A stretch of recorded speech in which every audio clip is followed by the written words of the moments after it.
G'day guys, Cubone here again. Going to be another one of my famous car videos, because that seems to be when I get most of my time to bloody actually have a chat with you. I'm just going to try and adjust it. There you go. I'm just going to cram my phone between my dashboard and my windscreen's over full. You'll have to excuse me. Just on the way out to the country as per usual. Again, most of the time I actually get to focus on driving on long straight roads for the most part.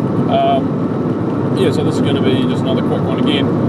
My paycheck will be coming through tonight. It should be alright because I've been doing a few extra hours this week, a few extra shifts. Been pretty flat out. But I was thinking what I'm going to actually have to spend it on. I might have to, but what do I want to spend it on?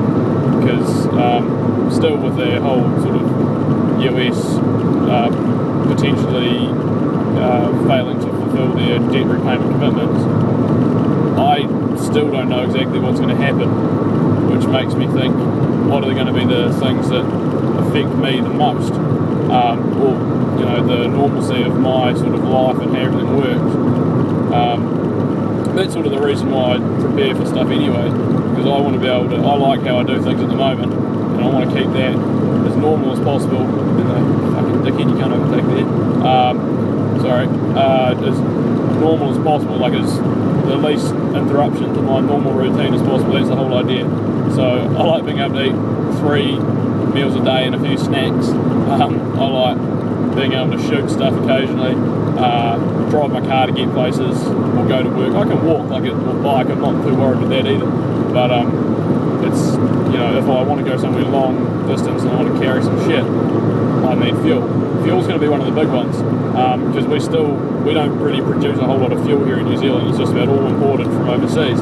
So, because they're in the US dollar, it's also known as the petrodollar. If you don't know much about that, I'd recommend looking up. There's a channel on YouTube called Storm Clouds Gathering.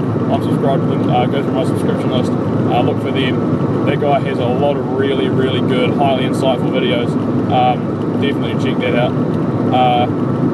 But yeah, you've got to sort of wonder, like, what's going to happen. What I'm going to have to do is probably going to be different from what everyone else does. But fuel's going to be a big one. Fuel is going to be a limiting resource for a lot of people. I've done a few videos on fuel preparations. Like, one, you've got to fucking get something.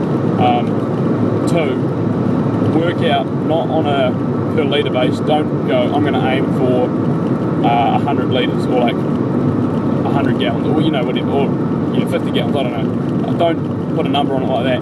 The number that you should always be working fuel on, for me, for a vehicle, is how far, not how much. So you've got to be able to work out how far you're going to be able to get on a certain amount of fuel in comparison to how much you've actually got. I suppose in a way they're the same, but you've got to think about it, not so much as, I sit there and go, okay, so with every 40 litres of fuel I can get myself roughly 400 kilometres. So I've got so far stored about 100 litres of fuel, so that's roughly 1,000 kilometres of driving I can do, plus whatever's in my car, so like in the actual fuel tank of my vehicle. And there's always 10 litres in the back, so that's another 100 kilometres, that's just a backup. So I can get, that's 1,100 plus. I try to keep my car above half full. It's not at the moment because I have no money left. I've used it all this week, but yeah, it's one of those things that I try and work it out on the basis like that. So going, okay, my range potentially in a situation can be, roughly about hopefully 1,500 kilometres, which in New Zealand is a long way. I can drive the whole length of the South Island twice. So I could drive from where I am to the bottom, all the way up to the top, and probably back to Christchurch again on that fuel, which is good, but that's also going to change under load. So that's another important one. The other thing's your food. If you haven't thought of, a lot of people just sort of stack back food and go, yeah, I've got a lot of stuff. Do you know how much you eat every day? Protein, vegetables, carbs, all that sort of stuff. You can live on a lot less, and probably some of us can afford to as well, because we're probably not perfectly athletic specimens. Like, I'm not 100% athletic either, but working on that still. It's an ongoing process. But if you put back 100 litres of rice, 100 kilograms of rice, so that's like 220 pounds of rice, that will supplement a lot of food for a very long time. Salt, 20 kilos of salt will get you a long way as well.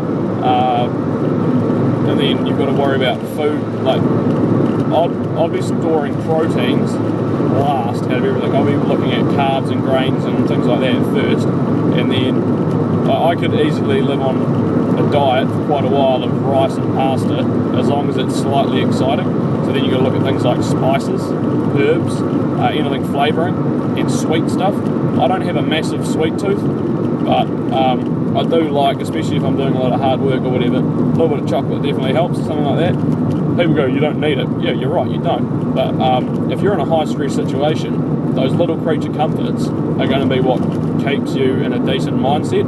Like I've got a whole fucking, like a full 70 odd litre chili bin full of chocolate, like blocks of chocolate, like different flavours, like white chocolate, macadamia, dark chocolate, and peppermint, which is like my favourite. Crunchy, which is, I don't think you guys really have, well, I know you guys don't have crunchy stuff, because when I was in there I looked for it. Crunchy's like Hokey Pokey, which is like you mix baking soda and golden syrup, which is like a treacle-y sort of stuff, and you heat it up on a stove, and it like swells up, and then you pour it into like a baking tin or something, you let it go hard, it's really nice. Kind of like just caramelised, but it's like really crunchy, it's really good. But anyway, so getting excited. That sort of stuff. I've got like chocolate peanut butter stuff. I've got a whole box of Snickers bars, bags of like pineapple lumps, which is a New Zealand thing as well. It's kind of like a harder marshmallow, but it's like pineapple flavoured, like covered in chocolate. They're really nice. Just stuff like that. All those little creature comforts, like hot drinks. You think about like tea bags. Tea bags are really easy to store. They're pretty cheap. Like you go get yourself like 500-600 tea bags. If you use 1 or 2 tea bags a day, that lasts you a year for 600 tea bags, which is not going to be that much, really, in the scheme of things, is it? 600 tea bags, not going to cost you a lot of money. It might be $20 for a year's worth of tea bags, that's fine. Hot chocolate, drinking mixes and stuff, coffee. I'm not a massive coffee drinker. I drink a lot of green tea, and since I got back to New Zealand, one thing I sort of missed out on a lot when I was overseas is stuff called Milo, which is another New Zealand thing. It's made from malted barley, but it's kind of chocolate flavoured. So I've got lots of Milo set aside. That's a Kiwi thing. Just all these little things that food, fuel, stuff like that, and then a certain amount of water storage is always a good one as well. I've got access to multiple different water sources, so I don't keep much on hand. It's like it's stored because I'm sort of space limited where I am. And there we go. I knew that was going to happen sooner or later. Hold on. Ooh, not quite like that. Oh, did it again. 2 seconds, guys. Oh shit. Bloody car doesn't like accelerating. Well, it does like accelerating, that's the problem with the bloody camera flying everywhere. But yeah, so you got to worry about all those sorts of little things that are going to be your main concern when you're out and about.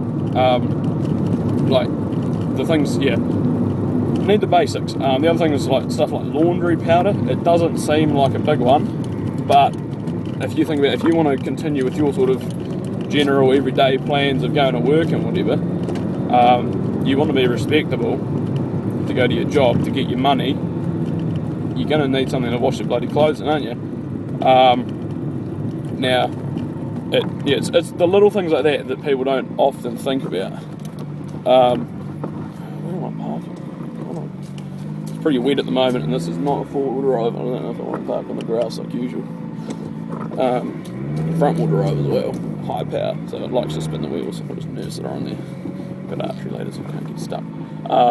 But yeah, so it's going to be one of those things that I'm going to be thinking about in the next few days. I'm probably going to get myself more fuel because that's going to be the hard one. And then what else?